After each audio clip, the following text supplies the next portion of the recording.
How expensive could a European automobile be in the 1950s, when money was no longer a limitation?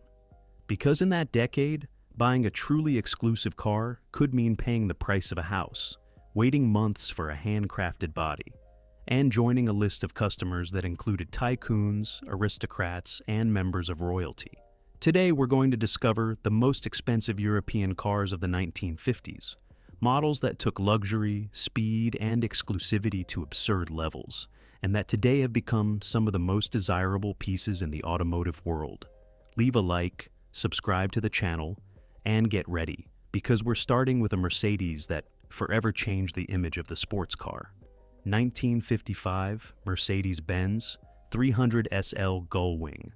This Mercedes was expensive for a very different reason than most of the cars on this list. It wasn't covered in wood, nor was it created to transport royalty. Its price came from technology.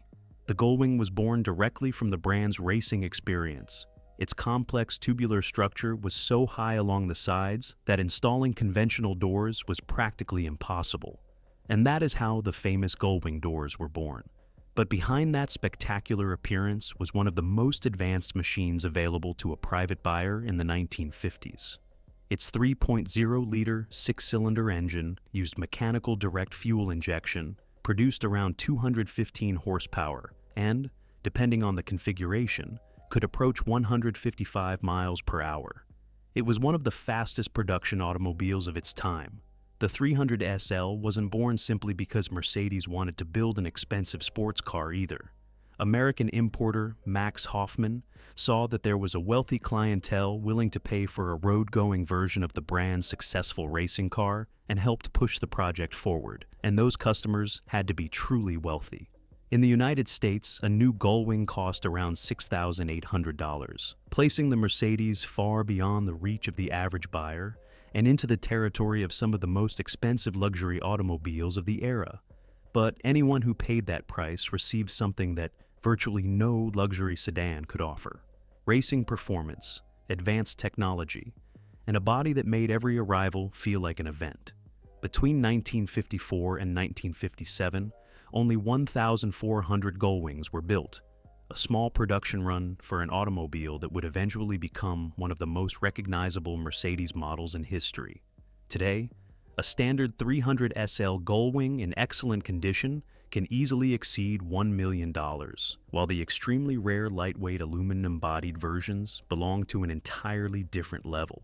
One of those examples sold for $9.35 million in 2024. 1959 Rolls-Royce Phantom V.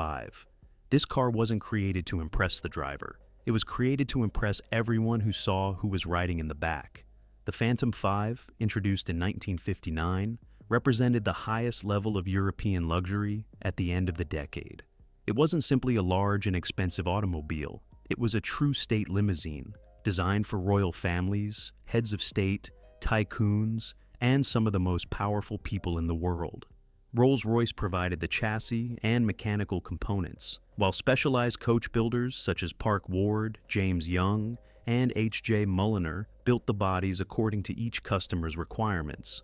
That meant buying a Phantom V wasn't simply a matter of choosing a color. It meant commissioning an automobile. The body could include a partition between the driver and passengers, special compartments, completely customized interiors, and finishes made with leather, wood, and materials selected specifically for its owner. Everything was designed so that the rear passenger could travel completely isolated from the outside world.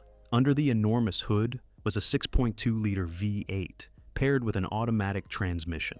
Rolls-Royce rarely emphasized horsepower figures because, in a Phantom, speed was never the priority. What mattered was moving more than 2 tons with absolute smoothness. But the real impact was in the price. Depending on the bodywork and level of customization, a Phantom V could cost around $20,000 to $25,000 at the beginning of its production run. At a time when a family car could cost just a few $1,000s, this was a price reserved for an extraordinarily small group of customers. Production also reflected that exclusivity. During its entire long production run, only 832 examples were built, and the earliest models from 1959 are among the most representative examples of that era of bespoke luxury. Today, a Phantom V can be worth approximately $100,000 to $250,000, although examples with particularly rare coachwork, significant histories, or famous former owners can command considerably higher prices. 1955 to 1959. Ferrari 410 Superamerica. This Ferrari wasn't created to be sold in large numbers. It was created for customers who could already afford practically any automobile in the world, and still wanted something even more exclusive. The 410 Superamerica occupied the absolute pinnacle of Maranello's road car lineup. While other Ferraris maintained a more direct connection with motorsport, the 410 combined extreme performance with a much more sophisticated interpretation of grand touring. Each example could receive special coachwork, primarily by Pininfarina, although some cars were bodied by other coach builders. This meant that subtle differences in design, interiors, and finishes made many of these cars practically one of a kind. Under the long hood was an enormous 5-liter Lambredi V12, with output exceeding 340 horsepower, depending on the version. It could exceed 155 miles per hour, combining speeds approaching those of a racing car, with leather, refinement, and a body designed to cross continents. But all that exclusivity came at a price. In the American market, some versions of the 410 Superamerica cost around $16,800. That meant it was more than twice the price of a Mercedes-Benz 300 SL Gullwing, and placed it directly among the most expensive automobiles available anywhere in the world, and almost no one could buy one. Across its different series, only around 35 examples were built, making it one of the most exclusive Ferrari road cars of the entire decade. Today, that combination of a V12 engine, extremely limited production, and special coachwork makes it a multi-million-dollar collector car. Depending on the version, history, and condition, a Ferrari 410. Superamerica can be worth approximately $3 million to $6 million, while exceptional examples can exceed even those figures. Before we continue, let me know in the comments, so far, where would you spend your fortune? On the speed of the 300 SL Gullwing, the absolute luxury of the Phantom V, or the exclusivity of this Ferrari 410 Superamerica? Leave your answer in the comments. 1951 to 1958 Pegaso Z-102. This car seemed impossible for one very simple reason. It came from a Spanish company known primarily for building trucks, and yet, the Pegaso became one of the most sophisticated, fastest, and most expensive automobiles in Europe during the 1950s. The project was led by Wilfredo Ricart, a former Alfa Romeo engineer, with a philosophy that placed virtually no limits on cost. Pegaso wanted to prove to the world that Spain could also build a machine capable of competing with Ferrari, Mercedes-Benz, and the finest European manufacturers. The Z-102 featured engineering that was extraordinarily advanced for its time. Aluminum V8 engines, 4 overhead camshafts, and a 5-speed manual transmission mounted in a transaxle configuration. Depending on the version, it could be equipped with 2.5, 2.8, or 3.2-liter engines, and even supercharging. The most extreme configurations produced close to 360 horsepower and could reach approximately 155 miles per hour. But every Pegaso could also be an entirely different work of art. In addition to NASA's own bodies, some examples were clothed by firms such as Touring, Sauchick, and Serra, creating coupes and convertibles that were practically one of a kind. And all that complexity came at a price. A Z-102 could cost around 500,000 pesetas, an extraordinary amount in Spain at the time. The handcrafted production process was so expensive that, even at that price, the project was hardly profitable. Total production was extremely limited, with around 84 examples built, although exact figures vary slightly depending on the source. Today, establishing a single value is almost impossible because of the enormous differences in coachwork and individual histories. As a reference, some significant examples have sold for more than $700,000, while particularly rare versions have received estimates approaching or exceeding $1 million. 1952 Bentley R-Type Continental. This Bentley wasn't simply a luxury automobile. It was one of the most expensive ways to travel fast anywhere in Europe. The Continental was created with a very specific mission: to combine Bentley refinement with enough speed to cover long distances at a pace that very few four-seat automobiles could maintain. And in 1952, that came at an extraordinary price. The most famous version featured an elegant fastback body built by H.J. Mulliner, designed to be lighter and more aerodynamic than a conventional Bentley. Its enormous hood, gently sloping roofline, and streamlined rear end created a silhouette completely different from the large British luxury sedans of the era. Inside, it was still a true Bentley: leather, wood, room for 4 passengers, and a level of craftsmanship reserved for an extremely wealthy clientele. But the Continental was designed for owners who wanted to drive, not simply sit behind a chauffeur. But what was truly impressive was its price. An R-Type Continental could cost around £7,608, an absolute fortune in 1952, and enough to place it among the most expensive automobiles available anywhere in the world. And very few were built. Total production reached just 208 examples, including the prototype, with different bodies and configurations, making some cars even more exclusive than others. Today, an R-Type Continental clearly belongs in the 7-figure market. Depending on the coachwork, history, and condition, a good example can be worth approximately $1 million to $2 million, while particularly significant cars can exceed those figures. Examples have already sold for more than $1 million at public auctions. 1951, Delahaye 235. This car wasn't expensive because it offered the most modern technology in Europe. It was expensive because it still belonged to an era when an automobile could be commissioned almost like a piece of haute couture. It appeared in 1951 as a more modern evolution of the legendary Type 135. But instead of being sold as a completely finished automobile, many examples were delivered as chassis and later received custom bodies from firms such as Chaperon, Sauchik, Antem, or Figoni. That meant 2 Delahaye 235s could be completely different from one another. One could be an elegant coupe, another a spectacular convertible. And depending on the coach builder and the level of customization, the price could rise dramatically. An example with chaperon coachwork could cost around 3.8 million French francs, approximately 5 times the price of a Citroën 15CV, and nearly twice as much as a Jaguar XK120. For a France still recovering from the war, that was an almost absurd amount of money.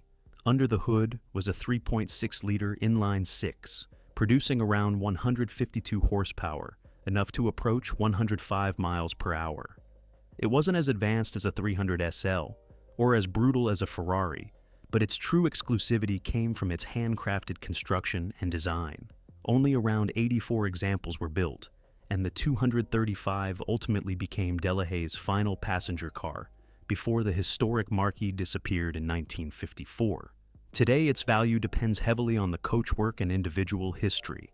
At public auctions, different Delahaye 235s have sold for anywhere from less than $100,000 to more than $500,000, while cars with particularly desirable coachwork can be worth even more.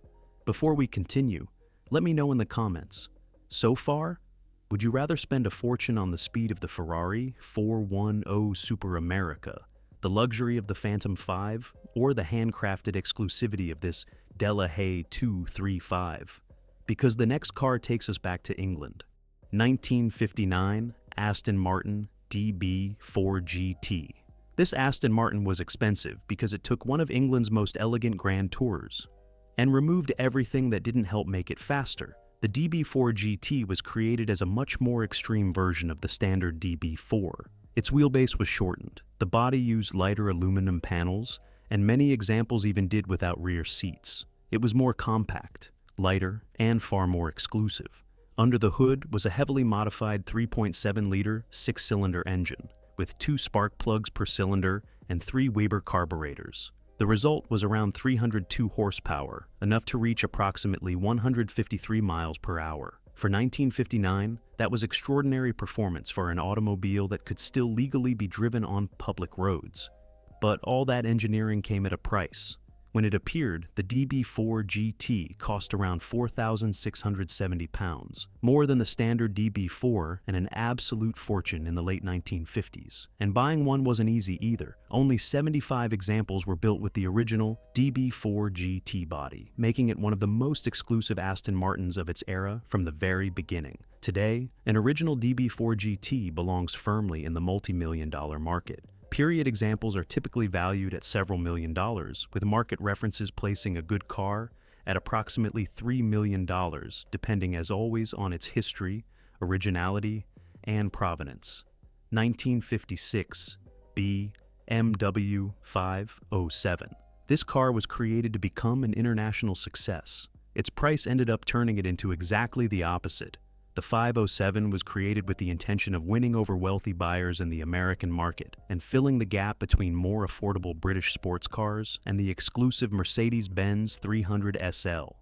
The design was entrusted to Albrecht von Goertz, who created one of the most elegant bodies of the entire decade. A long hood, low beltline, perfectly balanced proportions, and a much more streamlined interpretation of BMW's traditional twin-kidney grille.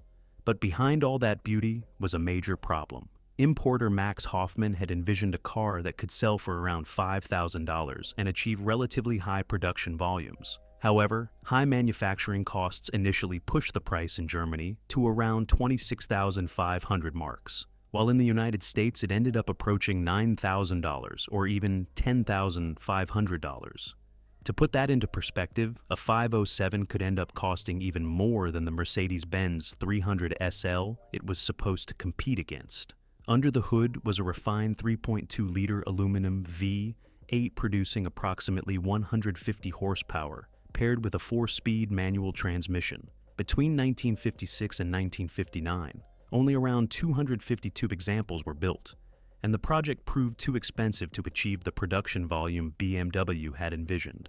That made the 507 a commercial failure in its time, but also one of the most exclusive BMWs ever produced. Today, the story is completely different. A good 507 belongs firmly in the multi-million-dollar market. In 2025, some examples were offered for around £1.8 million, while cars with exceptional provenance have reached much higher figures. 1955 Lancia Aurelia B24 Superamerica. This Lancia proves that a car didn't need an enormous engine or a gigantic body to become one of the most expensive automobiles in Europe. It needed something much harder to buy: elegance, exclusivity, and truly special engineering. Popularly known as the Superamerica, it was created on the advanced Aurelia platform, but transformed by Pininfarina into one of the most sophisticated Italian roadsters of the 1950s. Its design was extraordinarily clean: panoramic windshield, doors without exterior handles, small separate bumpers, and a low body where practically nothing seemed unnecessary. It wasn't ostentatious. It looked expensive precisely because it didn't need to exaggerate. Under the hood was a 2.5-liter V6, combined with a rear-mounted transmission in a transaxle configuration. The European version produced around 118 horsepower and could exceed 112 miles per hour. But the figure that truly justified its place on this list was the price. In 1955, a B24 could cost approximately $5,475 in the United States. Only 240 examples of the first series Spider were built, making it a machine reserved for a very small group of customers from the very beginning. Today, that combination of design, engineering, and rarity places it among the most valuable Lancias in the world. Restored examples have exceeded $1.8 million, while some exceptional cars have even surpassed the $2 million mark. And in the end, these cars proved that in the 1950s, the highest price didn't always simply buy more luxury. Sometimes it bought speed, technology, hand-built bodies, and exclusivity reserved for a privileged few. Now, I want to know your opinion. Which of these European cars would you choose if money were no object? Let me know in the comments. And if you want to continue exploring the highest level of the European automotive industry from that decade, watch our video about the most luxurious European cars of the 1950s, because some of them weren't designed to be the fastest. They were designed simply to offer the best that money could buy. See you in the next video.